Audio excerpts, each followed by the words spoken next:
I found out my mother had been stealing my identity for 3 years on the same day I was supposed to close on my first house. I'm 28 years old, and I've worked my entire adult life for stability. You know that feeling when you grow up poor?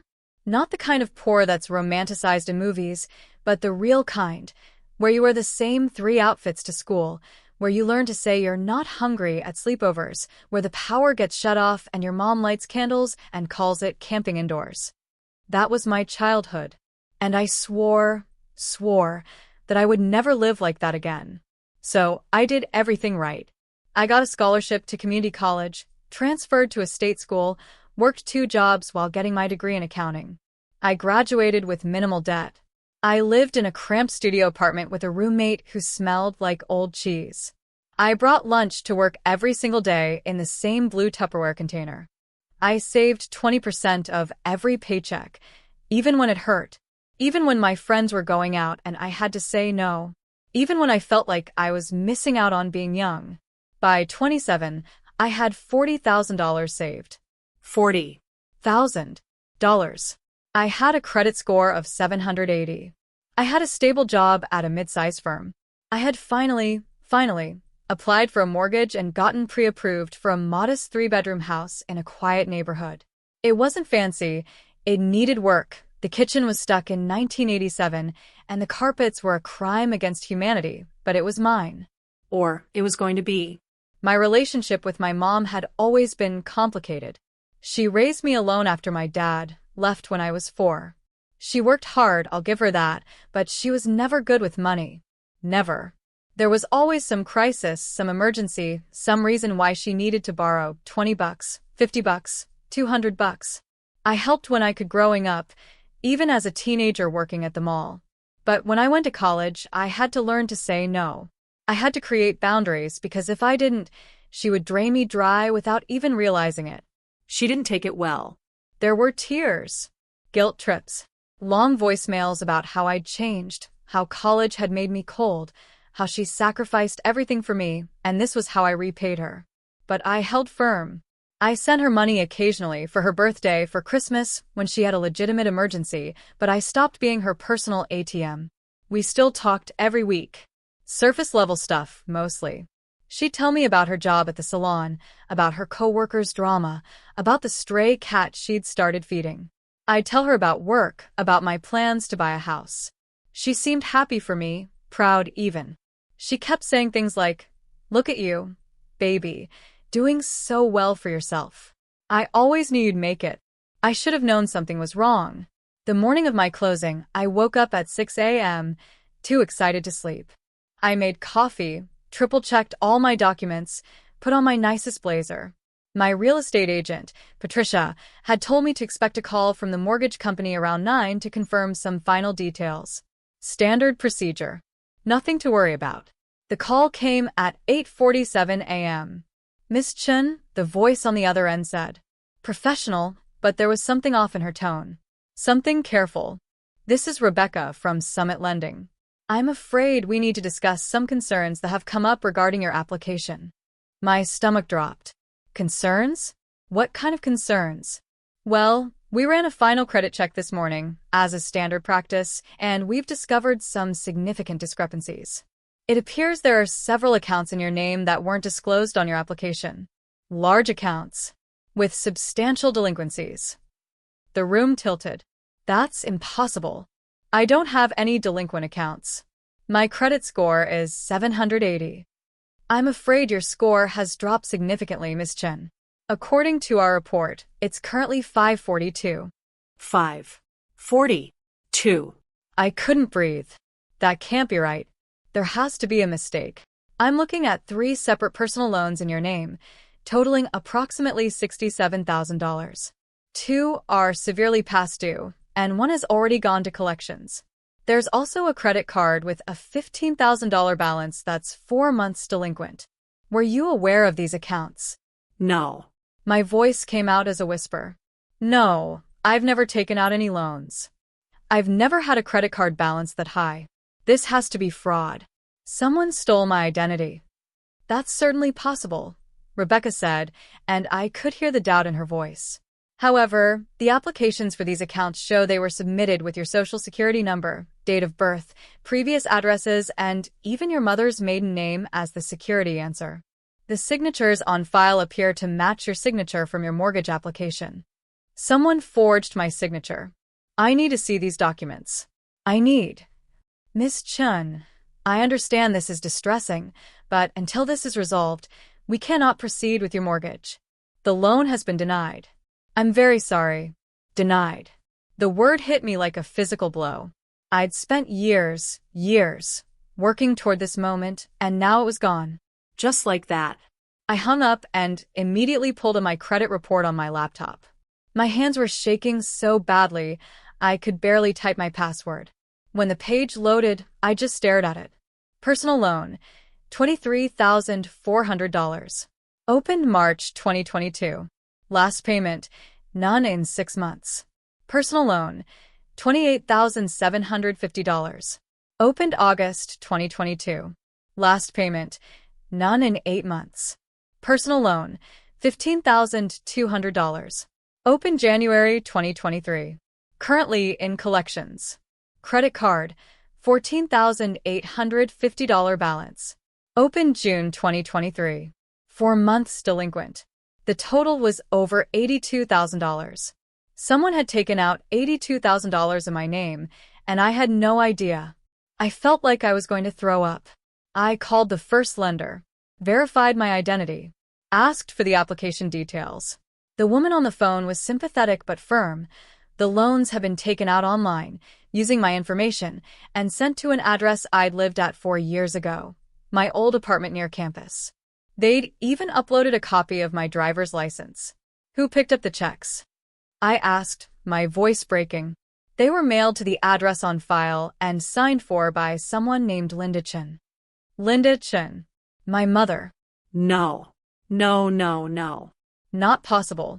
She wouldn't. She couldn't. But even as I thought it, I knew. Deep down, in that sick, hollow place in my stomach, I knew. I called her. It rang 4 times before she picked up. Sweetie, how'd the closing go? Are you officially a homeowner? She sounded so cheerful, so normal, and I wanted to scream. Mom. My voice was shaking. I need to ask you something, and I need you to tell me the truth.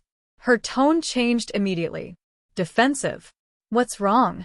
Did you take out loans in my name? Silence. Long, horrible silence. Mom, I can explain. Did you, or did you not take out loans in my name? I was shouting now, standing in my tiny apartment, my hands clenched into fists. You don't understand, she said, and her voice cracked. I didn't have a choice. I was desperate. My legs gave out. I sat down hard on the floor. How could you? How could you do this to me? I needed the money. I had medical bills, I had debt, the salon cut my hours. So you stole from me? You destroyed my credit? You ruined my chance to buy a house. I was going to pay it back, she cried. I swear, I was going to pay every penny back before you ever found out. But things got harder, and I couldn't keep up with the payments, and you weren't paying them at all. They're in collections, Mom. Do you understand what you've done? I just got denied for my mortgage. I lost my house. My credit score is 542. I'm sorry, okay? I'm so sorry. But I didn't know what else to do. You wouldn't help me anymore. You cut me off. You left me with nothing. The audacity of that statement stole my breath. I cut you off. I gave you money for years. I paid your rent twice. I bought you a car when yours died. And this is how you repay me. I'm your mother, she said, her voice small and broken. I raised you alone. I sacrificed everything for you. And when I needed help, you turned your back on me. You made me desperate. What was I supposed to do? I laughed. It came out harsh and bitter. You were supposed to be my mom. You were supposed to protect me, not steal my entire future. It's not that bad. It's $82,000, Mom. $82,000. And my mortgage just fell through. I've been saving for years. This was supposed to be my fresh start. She was crying now. I'll fix it. I promise I'll fix it. I'll get a second job. I'll pay it all back. With what money? You can't even make the minimum payments. These loans are in default. Do you even understand what that means? Please, baby, please don't be mad at me. I'm your mother. Family forgives family. I hung up. I sat on the floor of my apartment for 20 minutes, just staring at the wall, trying to process what had just happened. My phone kept buzzing, texts from my mom, voicemails, but I couldn't look at them. I couldn't. Finally, I called Patricia, my real estate agent, and told her what happened. She was kind, but there was nothing she could do. The sellers would keep my earnest money deposit, $3,000 just gone. The house I'd fallen in love with would go to someone else. Then I called my best friend, Jenna. She answered on the first ring. Hey, how's the new homeowner? I broke down completely. She came over within an hour with wine and Thai food I couldn't eat. She held me while I cried and raged and tried to make sense of how my own mother could do this to me. You need to report this, Jenna said firmly. This is identity theft. It's fraud. She committed a crime. She's my mom. She's a criminal who stole from you. What if she'd done this to a stranger? You tell them to report it. But if I report it, she could go to jail. She could lose everything. She already took everything from you, Jenna said quietly. You don't owe her your future because she gave you life. Over the next week, I lived in a fog. I went to work, came home, sat on my couch, and stared at nothing. My mom called 37 times. She sent texts that ranged from apologetic to angry to manipulative. I'm your mother. How can you treat me like this? I'm sick. I need surgery, and I can't afford it. You're going to let me die because you're selfish? That last one made me laugh. Surgery. Of course. There was always something. I started digging into the loans, pulling every record I could find. The paper trail was damning. She'd used my information, my address, my social security number. She'd forged my signature on documents. She'd had the check sent to my old apartment, the one I'd put her name on the lease for years ago, so she could pick up my mail when I was in class. She'd planned this. This wasn't a desperate last resort. This was calculated. I found emails. She'd kept them in her old Gmail account that she'd given me access to years ago for emergencies. I logged in, and there they were, dozens of emails to lenders, credit card companies. She'd researched which ones had the loosest verification processes. She'd practiced my signature. She'd timed the applications to coincide with when she knew I wouldn't be checking my credit. I'd checked it when I started the mortgage process, so she had months before I'd check again. And the money? Gone. Vacations. A new car she didn't tell me about. Paying off her boyfriend's gambling debts. Designer purses. Expensive dinners. She'd burned through $82,000 like it was nothing. I screenshotted everything. Then I called a lawyer. A family friend who specialized in fraud cases. She reviewed everything and delivered the verdict. I had two options. Either I report my mother to the police for identity theft and fraud, go through the legal process of proving I didn't take out these loans, and potentially see her prosecuted, or I accept the debt as mine and spend the next decade paying off money I never borrowed. There's no third option, she said gently. I know she's your mother, but she did this. And if you don't report it, you're choosing to sacrifice your entire financial future for someone who already proved they don't care about yours. I cried in her office for 45 minutes. That weekend, I drove to my mom's apartment. She lived in a rundown complex on the east side of town, the kind with rusted railings and stained carpets in the hallways. When she opened the door, she looked terrible. Red eyes, unwashed hair, rumpled clothes. Baby, she said, reaching for me. I stepped back. We need to talk. We sat in her living room. It looked different than I remembered. Nicer. New couch. New TV. New everything. Bought with my money. I saw the emails, I said. I know you planned this. This wasn't desperation. This was theft. It's not like that. You researched lenders. You practiced my signature. You timed it so I wouldn't find out.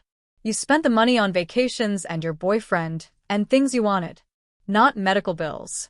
Not emergencies. You lied. Her face crumpled. I'm sick. I need surgery. I have a tumor, and I can't afford the treatment, and you're the only one who can help me. Show me the medical records. What?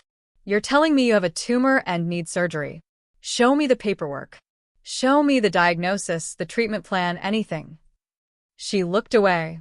I don't have to prove myself to you. You stole $82,000 from me and destroyed my credit. Yeah, you do. You're really going to let your mother die? I stood up. You don't have a tumor. This is just another manipulation. Another lie. And I'm done. Where are you going? To the police station. I'm filing a report for identity theft and fraud. Her face went white. You wouldn't. Watch me. I'm your mother, she screamed. You can't do this to me. I gave you life. I raised you. You OWE me. I turned around at her door. I don't owe you my future. I don't owe you my financial security. I don't owe you forgiveness for a crime. You had a choice, Mom. You could have asked for help. You could have been honest. You could have filed for bankruptcy or talked to a financial counselor or done literally anything except steal from your own daughter. You chose this. And now you get to live with the consequences. I walked out while she was still screaming. Filing the police report was surreal. The officer was kind, but matter-of-fact. This happened more than people thought, he said. Family members stealing identities. It was always messy. I gave him everything, the loan documents, the emails, the forged signatures, the timeline. He took my statement and told me a detective would be in touch. 2 days later, my mom was arrested. I didn't watch. I didn't go. I blocked her number, her email, her social media. I blocked her boyfriend, her sister, anyone who might try to contact me on her behalf. I needed silence. I needed space to breathe. The next few months were a bureaucratic nightmare. Affidavits, credit disputes, Court dates. I had to prove, over and over again, that I hadn't taken out these loans, that my signature was forged, that I was a victim. My mother pleaded guilty. Her lawyer got her a deal, probation, restitution, community service. No jail time because she was a first-time offender and showed remorse. The judge ordered her to pay me back $30 a month for the rest of her life. $30. I'd never see more than a fraction of what she stole. But here's what happened after. The loans were removed from my credit report. It took 4 months, but they were gone. My credit score climbed back up, 710, then 740, then 780 again.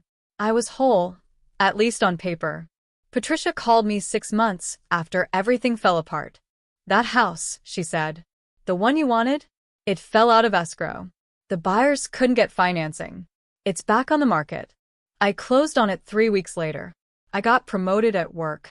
My boss had watched me handle the crisis with grace, show up every day despite everything, and keep my performance steady. She said it showed character. I got a 15% raise and a new title. And I started therapy, real therapy, with a woman named Dr. Martinez who specialized in family trauma. She helped me understand that my mother's choices weren't my fault. That I didn't fail her, she failed me. That cutting off a toxic parent, even your only parent, isn't cruelty. It's survival. My mom sent letters. I didn't read them. Her sister called, said I was tearing the family apart. I told her there was no family left to tear apart, and hung up. Some people in my life didn't understand. But she's your mom, they'd say. Don't you think you're being too harsh? And I'd smile sadly and say, she stole my identity and destroyed my credit to fund her lifestyle. How much harsher could I be than forgiving that? Here's what I learned. Family isn't an excuse for abuse. Blood doesn't entitle someone to ruin your life. And sometimes, the most loving thing you can do for yourself is to walk away from people who only know how to take. I'm 30 now.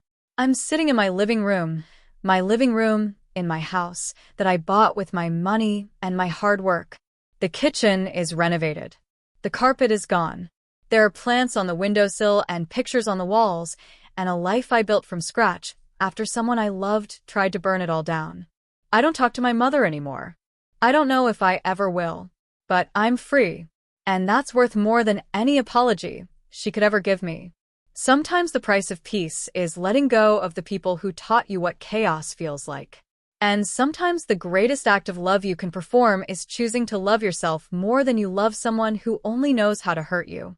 I didn't lose my mother the day I discovered what she'd done.